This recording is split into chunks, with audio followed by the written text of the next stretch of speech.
Hello and welcome to this brand new edition of Inside Out on the Road, a show where we focus on individual stocks with in-depth analysis, deep dive into the financials and tell you about the key risks and triggers going forward. So let's not waste any time and get to our first stock today. My colleague Nigel travelled to Hyderabad to get chatting with the management of Rainbow Children's Medicare and gets us this very special deep dive.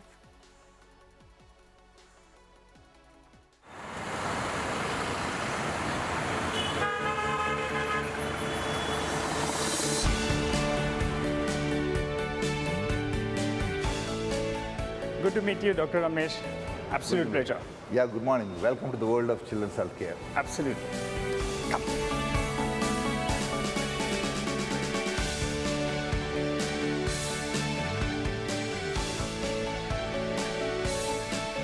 Well, Inside Out on the Road has travelled to Hyderabad and we're at Rainbow Children's Medicare. As the name suggests, it's a multi-specialty pediatric hospital chain with close to around 30% of their revenues coming in from women's care, while 70% comes in from pediatric care. They deal with pediatric ICU, pediatric tertiary and quaternary care. Well, their women's care includes hysterectomy and laparoscopy. Their pediatric care includes preborn babies, transplant of liver, kidney and bone marrow transplant. Well, it's a new kid on the block. It listed in 2022. They raised close to around 1,580 crore rupees. 280 crores of that was a fresh issue, so the money flowed back to the company. While the remainder was money taken off the table by the promoter entity as well as CDC. A few specifics should come up for you. They have close to 1,600 operational beds, 15 hospitals, 640 doctors, and they delivered more than 12,500 babies in the past year and admitted more than 10,000 ICU patients. The geographic breakup as well comes up for you. And they're mostly focused in South India, with Hyderabad accounting for close to around 50% of their capacity. The occupancy level in the past year was around 45%. But what works for them is they break even at lower occupancy. That's close to around 35%. An adult hospital, remember, breaks even at around 50%. Their capex per bed as well is far lower. It's at around 50 to around 60 lakhs, which is much lower than an adult hospital. The average revenue per bed in the past year, which was a COVID hit year, was around 51,500 rupees. That had a bit of a bump up because of the COVID vaccine revenues. Well, the average length of the stay as well in the hospital has been steady at around 3 days odd. Well, to run you through the IPO price and the price movement, well, it listed and the stock got a bit of a knock. And it went down close to around 25% post the listing. But from there, the stock has given you a 50% return. And now it's hovering around the 52-week high. Well, for the past year, they delivered revenues of around 975 crores with margins of around 32%. The ROC and ROE has been in the mid-20s. Balance sheet is solid with close to around 400 crores of cash in books, which means that is close to around 8% of their current market cap. But they have plans to scale capacity from around 1,600 beds all the way to around 2,500 beds. On the valuation front, it trades at a bit of a discount in comparison to its larger peers at around 17 times EV on EBITDA.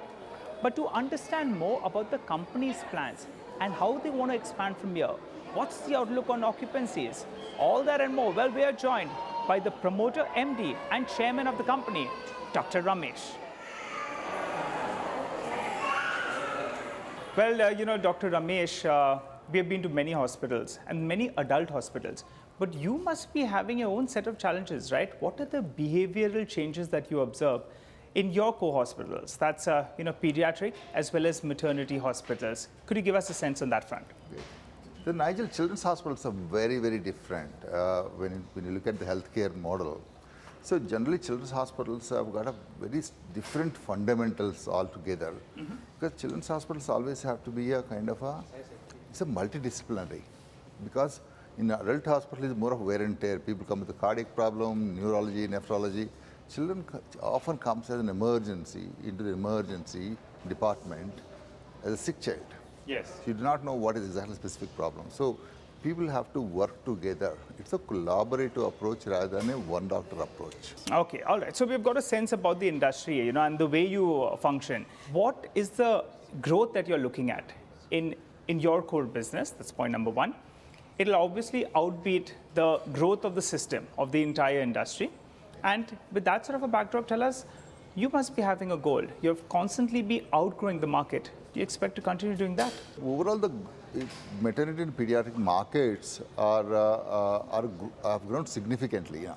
Yes. So when you compare the adult market today, the pediatric market is growing at a 14% CAGR, and obstetrics, which is maternity, growing at a 12% CAGR, All right. as opposed to 80% of the adult multi-specialty care. Right. And when you kind of look at where we are growing, the last 10 years, we've been growing at the rate of 18 to 20%. Okay. What we expected to grow is about 18%. Okay. Compared to the market. Well, Dr. Ramesh, international business for as a percentage of your revenues is only, I think, around 1 to around 2% odd. But the big focus has been on medical tourism. Yeah. So that sort of a backdrop, I wanted to ask you, do you believe India can be a hub, where overseas patients come out here and they get treated? Children, women care as well can be done. Give us a sense about the industry and the opportunity for you. From the low single digits, where does that number go to? We are just kind of started our journey as a multi-specialty and quarterly care services. So as on today, that we just do about 2% of the business is international. From around 2%, where does that number go? Say in the next 4 to 5 years, where do you see that number headed?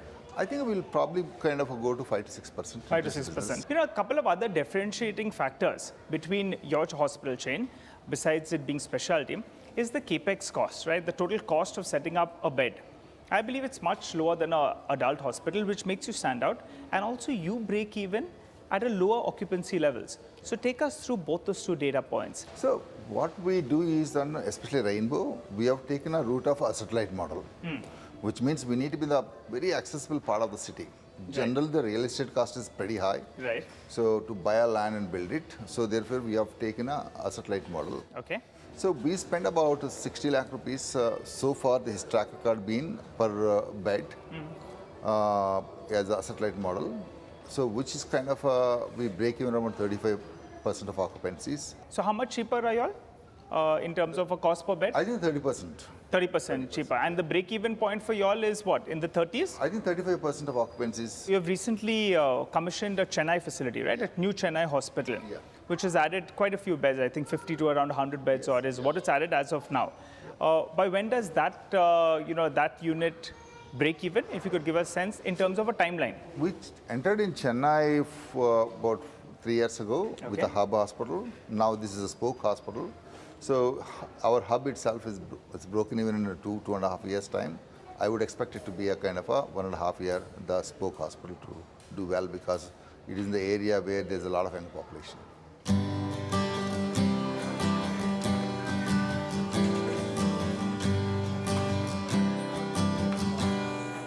What are the rough occupancy numbers you're looking at? The last few years, well, it's been a little bit up and down. It's been a little bit varied because of COVID. Yeah. But going ahead, what is the steady state occupancy number that you're looking at? And also the RPOP, that's the average revenue per bed. Yeah. How does that number move up from here on? Go ahead, sir. Okay. So you're right, Nigel. We have actually taken a huge hit because of the pandemic. Yes. Pandemic time, children actually stayed at home. So fortunately, COVID has not been a serious illness for the children. So right. Our occupancies have really plummeted to 34, last year about 45%. So we're coming back in a big way. This year what we see is the normal year. And also the pronounced normal illnesses also in increasing number of outpatients we have started seeing this year. So we'll get back to the occupancies about 55 to 56%, okay, which is a pre-pandemic. Right. So in a steady state, what we do is about adding the beds to the new units, all those things. We actually will have about 56 to 58% of occupancy. What is sustainable RPOP for us is about 48,000. Yes. And also kind of we expect it to grow about 6%. 6%. 6 to 7% is the RPOP growth, and the rough occupancy that you're talking about is around 55 to around 56%. 50, yeah, absolutely. Got that.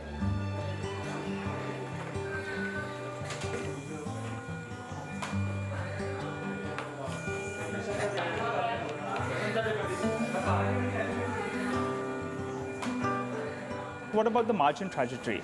Well, what's the rough number? It's been all over the place yet again because of the changes, because of COVID. But a steady state, what is the rough number you look at? So, what we've been growing is about our numbers, clinical numbers. Me being a doctor, I always look at the clinical numbers. Yeah. We've been growing at 17% clinical numbers. So, what we witnessed in the past is about 24-25% of the EBITDA, which is the pre-Ind AS. Now the new Ind AS standards about which adds rental also, about 30%. And you have a big ambitious plan. From 1,600, I understand that you want to go all the way to around 2,500 beds. Yeah. So give us the geographic breakup. As of now, you're more south focused. How do you see that growth happening? And also, any inorganic growth on, on your radar? So now currently as we speak today, we are about 1,730 beds. So that includes a new spoke. And also we manage 130 beds in Delhi. Yes. That's a DDA managed beds. So what we plan to do is from the IPO to 5 years is 1,000 beds. Okay. So whatever the heroics, we have already done it. Yes. Because going to Bangalore, going to Chennai, going to the Delhi. So now the hub and spoke model is very well established in Hyderabad. Yeah. It's tracking well in Bangalore. And we want to replicate that same model in Chennai as well as NCR. Okay. So most of the beds are going in spokes. Okay. In Hyderabad, Bangalore, Chennai, as well as NCR. So just let me get this right. You already have the hubs, now you're adding spokes to it. We're adding spokes. Okay. And also strengthening the hubs also, because the Bangalore is getting nicely kind of shaped up now. Yes. We're adding more services in the hub in Bangalore.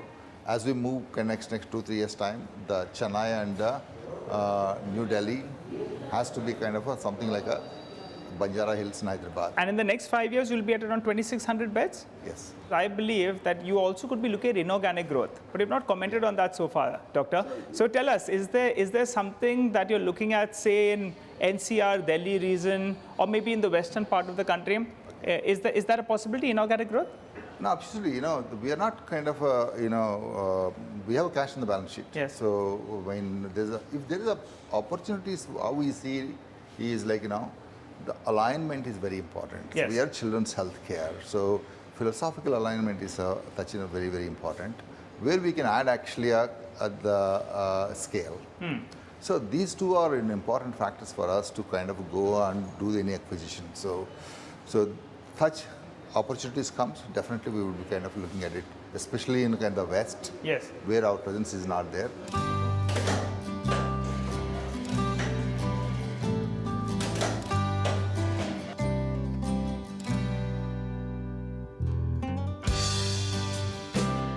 So Doctor, the other important factor, as you mentioned, you'll have a cash surplus. But what do you do with that is important. So give us a sense about your capex plans. That's your maintenance capex first up. And also, what do you plan on doing with this cash balance that you have? Could you quantify the updated number? Okay. So we have the cash now of 450 crores, including the net proceeds for the expansions. So what we plan is about 1,000 beds next 5 years' time. So which would cost about 600 crores, maybe about over and about 50 crores to 100 crores. Plus maintenance capex about 200 outer limit 250 crores.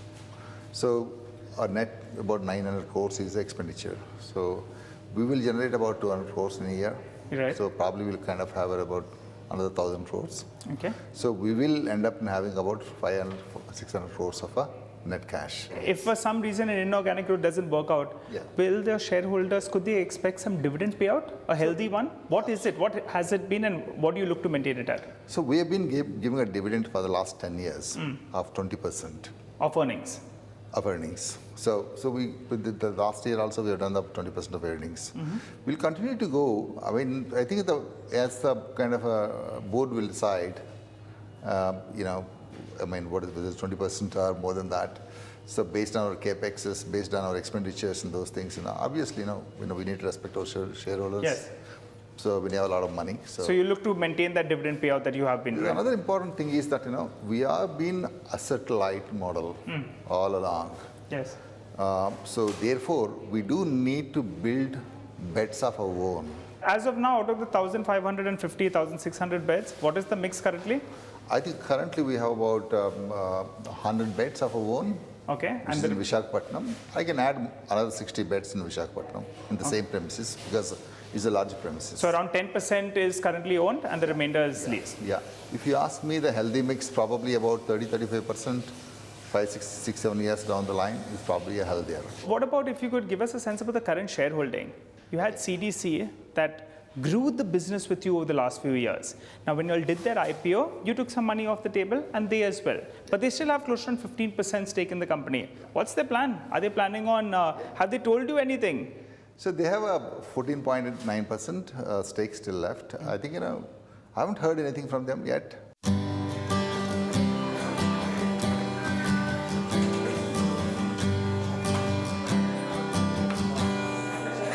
Well, final question before we wind up then, Dr. Ramesh. You have told us how different the Rainbow is in comparison to the other hospitals that are there domestically as well. But what if someone gives you a big offer?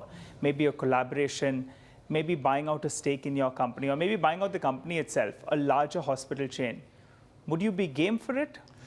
Okay, well, first of all, we built this Rainbow so passionately. It's just not me. It's built on many shoulders. It's a lot of our doctors. When we look at a Rainbow, it's I have still good 10 years to go to work very hard. Most of my doctors, I'm probably the oldest one in the group.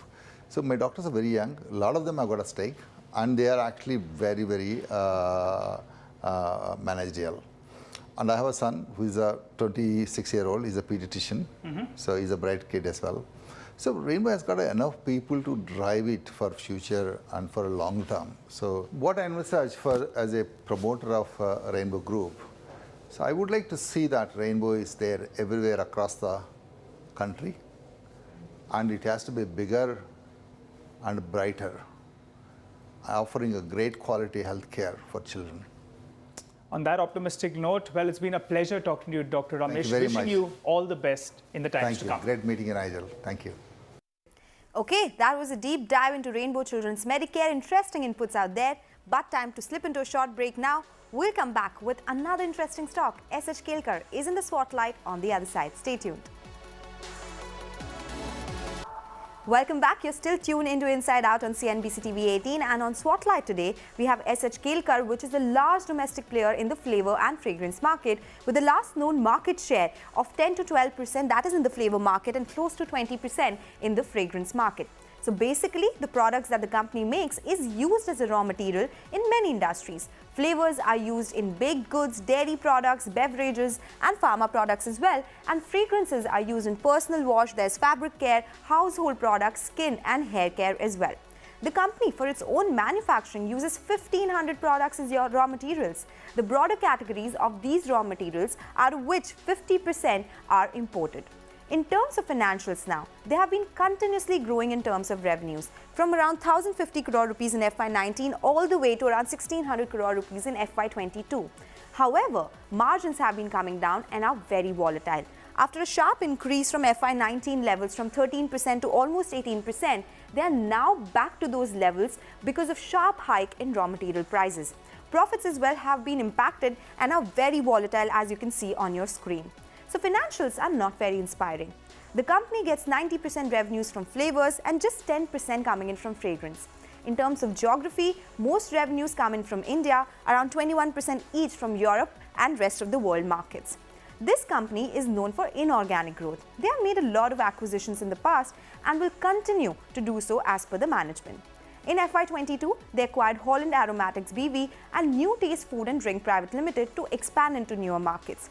With New Taste Foods, they want to focus on QSR space, as according to the company, 2,000 crore worth of flavor and savory products going into QSR. And they are looking at a 200 crore worth of potential market from this. And from current levels of 12 crores currently, they plan to grow at a faster pace.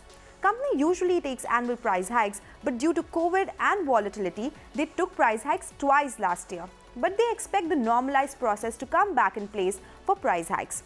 So one of their big trigger is a big request for proposal from a large global MNC, where the size of the proposal is $1 billion. out of which they say the potential is $100 million for the next 3 years, and they are targeting 20% share in the first RFP itself. But with triggers comes some risk as well. The company has sizable exposure to imports and Europe as well. So foreign currency volatility will definitely impact their financials. Yes, the Europe weakness could be near term, but it will impact their revenues. Also, debt of the company stands at 503 crore rupees in Q2, which has increased quarter on quarter due to acquisitions. So quick integration of all these acquisitions is important so as to not over-leverage the company. Company also came up with Q2 update today, where they spoke about inflationary pressures in Europe and impact of currency movement on profitability. They are taking price hikes to mitigate the impact of this pressure, especially witnessed in the European markets. Let's talk about shareholding now.